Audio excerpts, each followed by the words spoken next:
Harmony ಇಲ್ಲ, ಶಾಂತಿ ಇಲ್ಲ, ಜನ ಬಹಳ ಯಾವತ್ತೂ ಕೂಡ ಭಯದ ವಾತಾವರಣದಿಂದ ಜೀವನ ಮಾಡ್ತಾರೆ. ಈ ರೀತಿ ಭಾವನೆಗಳನ್ನು ಕೇಳಿದೆ.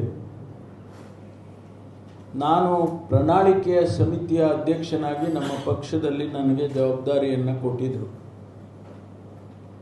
ಆ ಸಂದರ್ಭದಲ್ಲಿ ತಮಗೂ ಗೊತ್ತು, ತಮ್ಮನ್ನು ಕೂಡ ಭೇಟಿ ಮಾಡಿದ್ದೇನೆ. ನಾನು ಸುಮಾರು 20-25 ಸಂಸ್ಥೆಗಳ ಮುಖ್ಯಸ್ಥರನ್ನು ಭೇಟಿ ಮಾಡಿದ್ದೆ.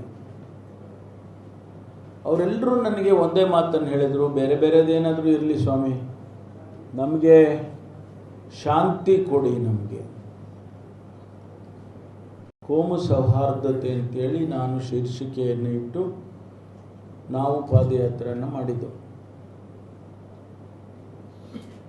ಇವತ್ತು ಅದು ಯಾವ ಮಟ್ಟಿಗೆ ಹೋಗಿದೆ ಅಂತೇಳಿದರೆ,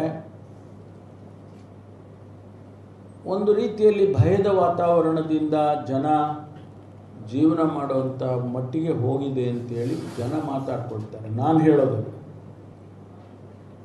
ಆದರೆ ನಾವು ಇವತ್ತು ಗೃಹ ಇಲಾಖೆ, ಪೊಲೀಸ್ ಇಲಾಖೆ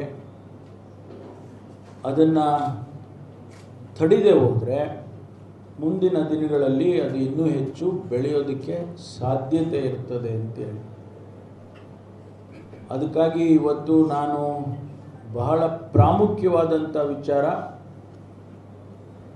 ಈ ಕಮ್ಯುನಲ್ ಹಾರ್ಮೋನಿ, ಕೋಮು ಸೌಹಾರ್ದತೆಯನ್ನು ತರಬೇಕು ಅಂಥೇಳಿ ಭಾಳ ಕಠಿಣವಾದಂಥ ಸೂಚನೆಯನ್ನು ಕೊಟ್ಟಿದ್ದೇನೆ. ಎಲ್ಲಿ ಅವಶ್ಯಕತೆ ಬರುತ್ತೆ ಅಲ್ಲಿ ಮಾಡ್ತೀವಿ, ಎಲ್ಲ ಕಡೆ ಮಾಡುವಂಥದ್ದು ಅಗತ್ಯ ಇರೋದಿಲ್ಲ. ಆದರೆ ಎಲ್ಲಿ ಒಂದು ಈ ಕೋಮು ಸೌಹಾರ್ದತೆಯ ಪ್ರಶ್ನೆ ಬರ್ತದೆ ಅಲ್ಲಿ ನಾವು ವಿದಿನ್ ದಿ ಫೋರ್ಸ್ ಇರ್ತಕ್ಕಂಥ ನಮ್ಮ ಪೊಲೀಸ್ ಫೋರ್ಸ್ನಲ್ಲೇ ಒಂದು ವಿಂಗನ್ನು ಮಾಡಿ ಅದನ್ನು ಶಕ್ತಿ ಕೊಡ್ತೀವಿ, ಅದಕ್ಕೆ ಅದು ಅವರು ಕೆಲಸ ಮಾಡ್ತಾರೆ. ಆ ಕಾಂಪನ್ಸೇಷನನ್ನು ಅದು ಮಸೂದ್ ಇರ್ಬೋದು, ದೀಪಕ್ ರಾವ್ ಇರ್ಬೋದು, ಫೈಜಲ್ ಇರ್ಬೋದು, ಜಲೀಲ್ ಇರ್ಬೋದು, ಅವರ ಕುಟುಂಬದವರಿಗೆ ಕಾಂಪನ್ಸೇಷನ್ ಕೊಡಲಿಲ್ಲ ಇನ್ನೂ ಅಂತಕ್ಕಂಥದ್ದು. ಅದನ್ನು ಈಗ ಪ್ರಸ್ತಾವನೆಯನ್ನು ಸರ್ಕಾರಕ್ಕೆ ತಕ್ಷಣ ಕಳಿಸ್ಕೊಡೋದಕ್ಕೆ ಕ್ರಮ ತಗೊಂಡಿದ್ದೇವೆ. ಅದು ಆದಷ್ಟು ಶೀಘ್ರವಾಗಿ ಅದಕ್ಕೆ ಕೊಡೋದಕ್ಕೆ ಕ್ರಮ ತಗೊಳ್ತೇವೆ.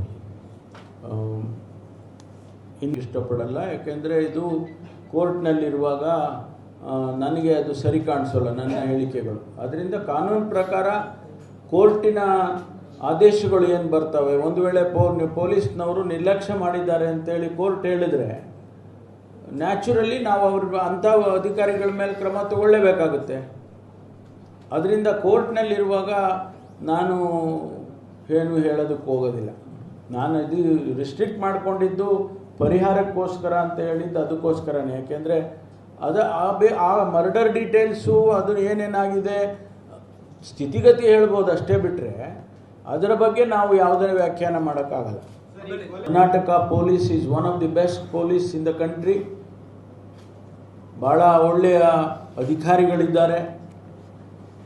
ಹೀಗಿದ್ದು ಕೂಡ ನಾವು ಇದನ್ನು ತಡೆದೇ ಹೋದರೆ ಬರೀ ಇಲಾಖೆಗಷ್ಟೇ ಕೆಟ್ಟ ಹೆಸರು ಬರೋದಿಲ್ಲ, ರಾಜ್ಯಕ್ಕೂ ಕೂಡ ಕೆಟ್ಟ ಹೆಸರು ಬರುತ್ತೆ, ನಮ್ಮ ಎಲ್ಲರಿಗೂ ಕೂಡ ಕೆಟ್ಟ ಹೆಸರು ಬರುತ್ತೆ. ಕೆಟ್ಟ ಹೆಸರಿಗಿಂತ ಹೆಚ್ಚಾಗಿ ಜನರಿಗೆ ಭಾಳ ತೊಂದರೆ ಆಗ್ತದೆ. ಅದಕ್ಕಾಗಿ ಭಾಳ ಕಠಿಣವಾದ ನಿರ್ಧಾರಗಳನ್ನು ತಗೊಳ್ಬೇಕು. ಯಾವುದೇ ಕಾರಣಕ್ಕೂ ಕೂಡ ಈ ಮಾರಲ್ ಪೊಲೀಸಿಂಗನ್ನು ನಡೆಯೋಕ್ಕೆ ಬಿಡಬಾರ್ದು ಅಂತೇಳಿ ನಾನು ನಮ್ಮ ಅಧಿಕಾರಿಗಳಿಗೆ ಸೂಚನೆಯನ್ನು ಕೊಟ್ಟಿದ್ದೇನೆ. ನಾವು ಇದಕ್ಕಾಗಿ ಒಂದು ಆ್ಯಂಟಿ ಕಮ್ಯುನಲ್ ವಿಂಗ್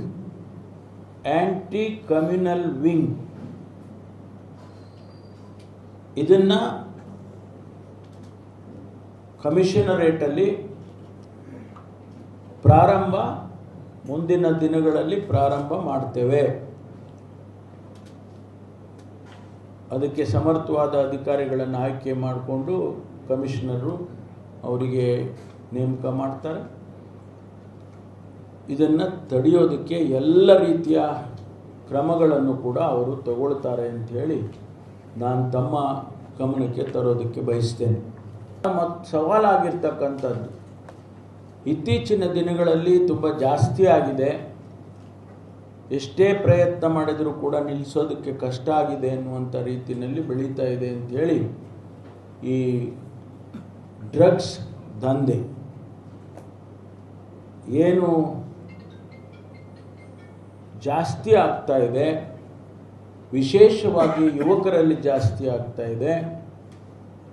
ಅದನ್ನು ಯಾವುದೇ ಕಾರಣಕ್ಕೂ ಕೂಡ ನಡೆಯೋದಕ್ಕೆ ಬಿಡೋದಿಲ್ಲ ಅಂತಕ್ಕಂಥ ಮಾತನ್ನು ಹೇಳ್ತಾ ಒಂದು ಡ್ರೈವನ್ನು ಮಾಡಬೇಕು ಅಂತೇಳಿ ತೀರ್ಮಾನ ಮಾಡಿದೆವು. ಈ ಕರಾವಳಿಯ ಭಾಗದಲ್ಲಿ, ವಿಶೇಷವಾಗಿ ಮಂಗಳೂರಿನಲ್ಲಿ ಸುತ್ತಮುತ್ತ ಯಾವುದೇ ಕಾರಣಕ್ಕೂ ಕೂಡ ಈ ದಂಧೆ ನಡಿಬಾರದು. ಯಾರು ಪೆಡ್ಲರ್ಸ್ ಇದ್ದಾರೆ, ಯಾರು ಉಪಯೋಗ ಮಾಡ್ತಾರೆ, ಇದೆಲ್ಲವನ್ನು ಹತ್ತಿಕ್ಕುವಂಥ ಕೆಲಸವನ್ನು ನಾವು ಮಾಡ್ತೇವೆ. ನಾನು ನಮ್ಮ ಇಲಾಖೆಯ ಮುಖ್ಯಸ್ಥರುಗಳಿಗೆ ಈ ಭಾಗದಲ್ಲಿ ಆಗಸ್ಟ್ 15ನೇ ತಾರೀಕನ್ನು ಸಮಯವನ್ನು ನಿಗದಿ ಮಾಡಿದ್ದೇನೆ. ಆಗಸ್ಟ್ 15ನೇ ತಾರೀಕಿನ ಒಳಗಾಗಿ ಈ ಭಾಗದಲ್ಲಿ ಯಾವುದೇ ಡ್ರಗ್ಸ್ ಅದು ಸಿಗಬಾರ್ದು. ಮತ್ತು ಸವಾಲಾಗಿರ್ತಕ್ಕಂಥದ್ದು ಇತ್ತೀಚಿನ ದಿನಗಳಲ್ಲಿ ತುಂಬ ಜಾಸ್ತಿ ಆಗಿದೆ. ಎಷ್ಟೇ ಪ್ರಯತ್ನ ಮಾಡಿದರೂ ಕೂಡ ನಿಲ್ಲಿಸೋದಕ್ಕೆ ಕಷ್ಟ ಆಗಿದೆ ಅನ್ನುವಂಥ ರೀತಿಯಲ್ಲಿ ಬೆಳೀತಾ ಇದೆ ಅಂಥೇಳಿ ಈ ಡ್ರಗ್ಸ್ ದಂಧೆ ಏನು ಜಾಸ್ತಿ ಆಗ್ತಾ ಇದೆ, ವಿಶೇಷವಾಗಿ ಯುವಕರಲ್ಲಿ ಜಾಸ್ತಿ ಆಗ್ತಾ ಇದೆ. ಅದನ್ನು ಯಾವುದೇ ಕಾರಣಕ್ಕೂ ಕೂಡ ನಡೆಯೋದಕ್ಕೆ ಬಿಡೋದಿಲ್ಲ ಅಂತಕ್ಕಂಥ ಮಾತನ್ನು ಹೇಳ್ತಾ ಒಂದು ಡ್ರೈವನ್ನು ಮಾಡಬೇಕು ಅಂತೇಳಿ ತೀರ್ಮಾನ ಮಾಡಿದೆವು. ಈ ಕರಾವಳಿಯ ಭಾಗದಲ್ಲಿ, ವಿಶೇಷವಾಗಿ ಮಂಗಳೂರಿನಲ್ಲಿ ಸುತ್ತಮುತ್ತ ಯಾವುದೇ ಕಾರಣಕ್ಕೂ ಕೂಡ ಈ ದಂಧೆ ನಡಿಬಾರದು. ಯಾರು ಪೆಡ್ಲರ್ಸ್ ಇದ್ದಾರೆ, ಯಾರು ಉಪಯೋಗ ಮಾಡ್ತಾರೆ, ಇದೆಲ್ಲವನ್ನು ಹತ್ತಿಕ್ಕುವಂಥ ಕೆಲಸವನ್ನು ನಾವು ಮಾಡ್ತೇವೆ. ನಾನು ನಮ್ಮ ಇಲಾಖೆಯ ಮುಖ್ಯಸ್ಥರುಗಳಿಗೆ ಈ ಭಾಗದಲ್ಲಿ ಆಗಸ್ಟ್ 15ನೇ ತಾರೀಕನ್ನು ಸಮಯವನ್ನು ನಿಗದಿ ಮಾಡಿದ್ದೇನೆ. ಆಗಸ್ಟ್ 15ನೇ ತಾರೀಕಿನ ಒಳಗಾಗಿ ಈ ಭಾಗದಲ್ಲಿ ಯಾವುದೇ ಡ್ರಗ್ಸ್ ಅದು ಸಿಗಬಾರ್ದು.